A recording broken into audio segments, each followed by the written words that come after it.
नमस्कार मित्रांनो, स्वागत आहे तुमचं आपल्या चॅनलवर, जिथे तुम्हाला मिळतो your daily dose of Marathi magic. तर मी राजेश दाभाडे आपल्या चॅनलवरती सहर्ष स्वागत करतो। तर महाराष्ट्र विविधतेने नटलेलं एक असं राज्य जिथे संस्कृती बदलली जाते तसाच निसर्गही बदलतो। पण तुम्हाला माहीत आहे का की अशाच महाराष्ट्रात निसर्गाचा एक असा विरोधाभास पाहायला मिळतो की जो कोणालाही थक्क करेल। एका बाजूला कोकण आहे, जिथे पावसाळ्यात आभाळ असं फाटतं की पाऊस थांबताच नाव घेत नाही, नद्यांना पूर येतो आणि डोंगर हिरवेगार होतात। तर अगदी त्याच वेळी आपल्या महाराष्ट्राच्या दुसऱ्या टोकाला असलेल्या विदर्भात मात्र लोक पावसाच्या एका थेंबासाठी तरसतात। तर आजच्या या व्हिडिओमध्ये आपण अगदी सोप्या भाषेत समजून घेणार आहोत की एकाच राज्यात असूनही विदर्भ आणि कोकणच्या पावसात एवढा मोठा फरक कसा आहे, यामागे कोणतं भौगोलिक रहस्य दडलंय आणि मान्सूनचे वारे या दोन्ही भागात असा दुआवाज कसा करतात। तर हा व्हिडिओ शेवटपर्यंत नक्की बघा, कारण आज तुम्हाला महाराष्ट्राच्या हवामानाबद्दल अशा काही गोष्टी समजणार आहेत की कदाचित तुम्ही आधी ऐकल्याच नसतील।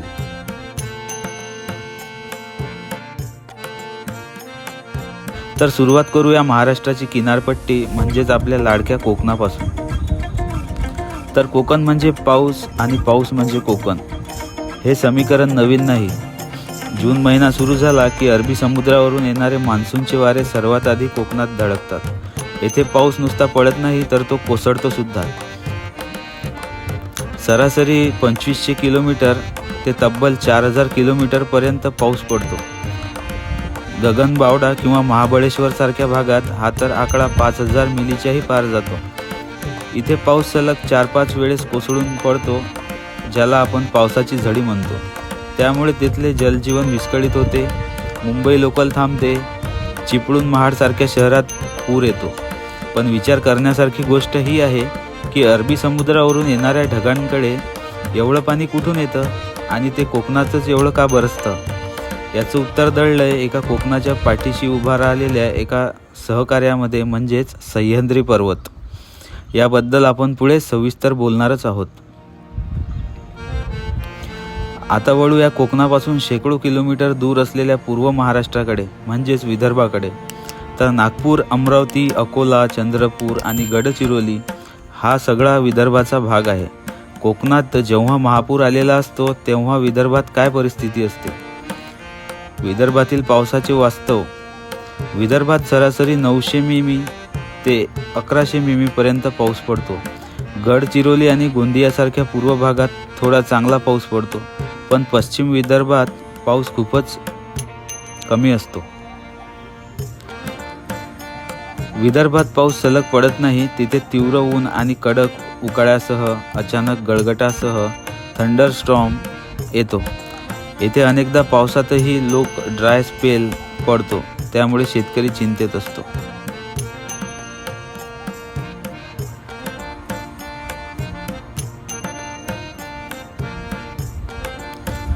तर आता प्रश्न पडतो की हवामान खातं तर म्हणतं मान्सून महाराष्ट्रात पोहोचला, मग विदर्भाच्या वाटेला एवढा कमी पाऊस का।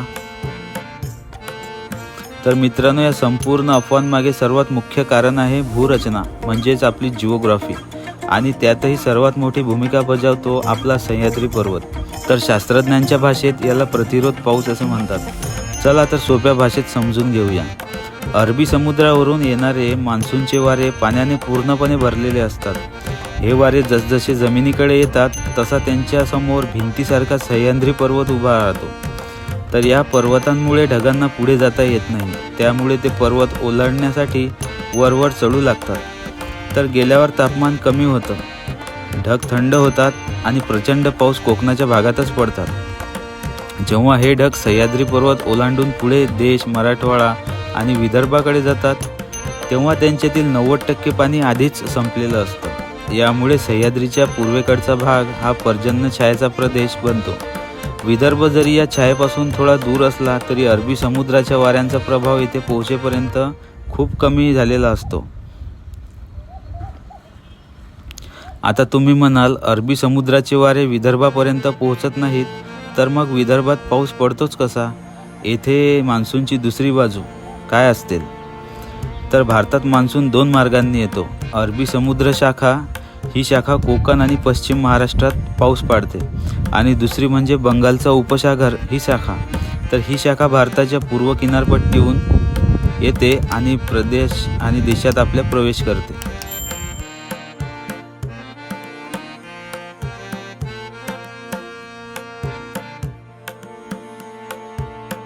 आपल्या विदर्भाला पाऊस पडतो तो या बंगालच्या उपसागरावरून येणाऱ्या वाऱ्यांमुळेच.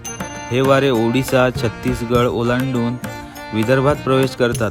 पण विचार करा, बंगालच्या उपसागरापासून विदर्भ खूप दूर आहे. तेथे पोहोचेपर्यंत या ढगातली आर्द्रता देखील कमी होते. म्हणजेच कोकणातला अगदी जवळून फ्रेश आणि पाण्याने भरलेले ढग मिळतात, तर विदर्भाला खूप प्रवास करून थकलेले ढग मिळतात.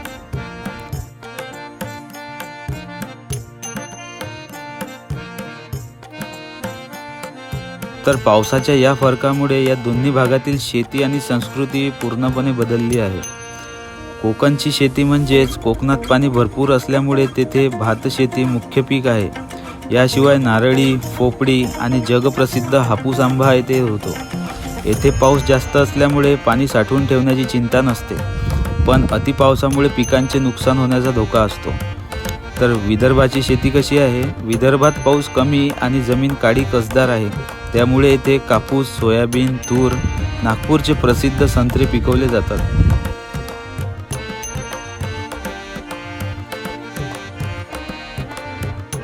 विदर्भातील शेती ही पूर्णपणे मान्सूनच्या लहरीवर अवलंबून असते. पाऊस वेळेवर नाही आला तर इथला शेतकरी संकटात पडतो. म्हणून विदर्भातील शेतकरी आत्महत्या हा एक गंभीर विषय बनला आहे. यावरून समजतं की निसर्गाचं एक चक्र कसं मानवी संपूर्ण जीवनाला उद्ध्वस्त करू शकतं. तर मित्रांनो, विदर्भ आणि कोकणच्या या पावसातील फरकामागे कोणताही निसर्गाचा कोप नाही, तर सह्याद्रीची रचना आणि भारताची भौगोलिक स्थिती कारणीभूत आहे. कोकणात निसर्गाने पाण्याचा पाऊस पाडला आहे, तर विदर्भाला काळी आई आणि खनिज संपत्तीचे वरदान दिलेले आहे. दोन्ही भागात आपापल्या जागी समृद्ध आहेत आणि महत्त्वाचे आहेत. तुम्हाला कोणता पाऊस जास्त आवडतो? कोकणाचा मुसळधार आणि रोमॅन्टिक पाऊस की विदर्भातील तो मातीचा सुगंध घेऊन येणारा गारवा? आम्हाला खाली कमेंटमध्ये नक्की सांगा. जर तुम्हाला ही माहिती आवडली असेल तर व्हिडिओला लाईक करा, तुमच्या मित्रांसोबत शेअर करा आणि अशाच नवनवीन माहितीपूर्ण व्हिडिओसाठी आमच्या चॅनलला सबस्क्राईब करायला विसरू नका.